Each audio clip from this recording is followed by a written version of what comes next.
Republican Records Syndicate Production.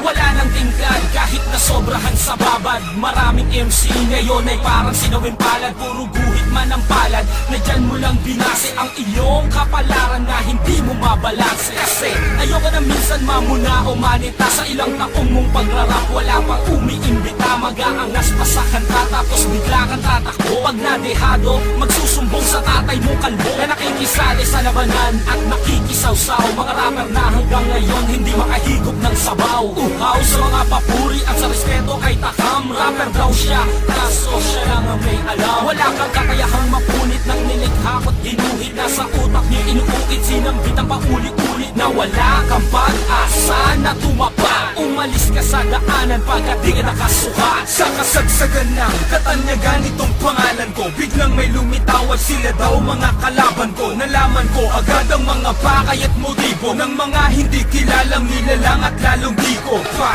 naririnig at di man lang naging maugong. Tinira ang rap para naman medyo gumulong ang kapalaran ng mga makatang probinsyano na gustong maambunan ng kasikatan.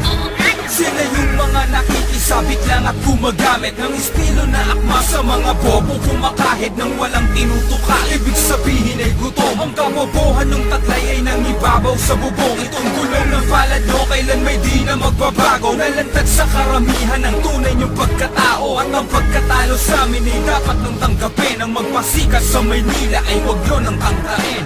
At nakalugaw, bumangga sa Republika. Wala pa nagtagumpay sa amin, sino man ang nagtangka. Mga rapper ng parang mga ngasong takot. Isang bara lang katumbas ng letra niyong isang dakot. Wala pang napanatang sa akin pag ako ang bumitaw. Lalong wala pa sa mga nilunod ko ang lumitaw. Di ba wala kang ang galing, tanong mo o tutustahin. Galit ka kasi mas maupong kami sa iyong lupain. Slow the flow, pangunahin sa mga pinuntirya. Palibasa, mga laman ng utak nyo ay pambarya. Mga nagtitigas ang bata, kailangan na ng leksyon. Mga nalilimos lang sa republika ng atensyon. Hindi kita kilala, ngayon lang kita narinig sa kanta ng republikan. Ikaw ang unang kinilig. Mga baklang inutil na tikang nagbabalat lalaki. Kasi di ka popular, kaya repab ang inatake. Ito nga, walong tugbang handog ko sa mga nagpilit na pumantay sa aming atas at baka sakali na makahigit sa republika. Palibasa dyan sa pinay kami ang mas pinakamatunog at maski nagiliwan ng tao kaysa sa inyong mga musika. Tanong ko ha, saan kayo nakalimos ang lakas ng loob na sa amin tumira kahit na alam nyo sa gira kayo ang mapapataob at kayo ang masasalubsob sa hamak na pagkamigo at pagkabuot. Pagkat sa kulturang ito sa amin walang nagasalang nakalusot. Mga hindot kayo yung rapper na walang kinabukasan sa larong ito pagkat wala kayong pinag-aralan. Ano na ba ang napatunayan ang inyong mapagpusang tugmaan na inyong pinagmalaki? Ngunit alaman ay mapagluksang katangahan. Pilit pinagtsagaan na mapakinggan ng kunwari ninyong paghahanga. At pilit nyo ikinubli ang katotohanan na ang album nyo nakatunganga. Puro bunganga ang pinapagana-gawa ng puros kayong mga timawa. Pagtapos ang awit at to,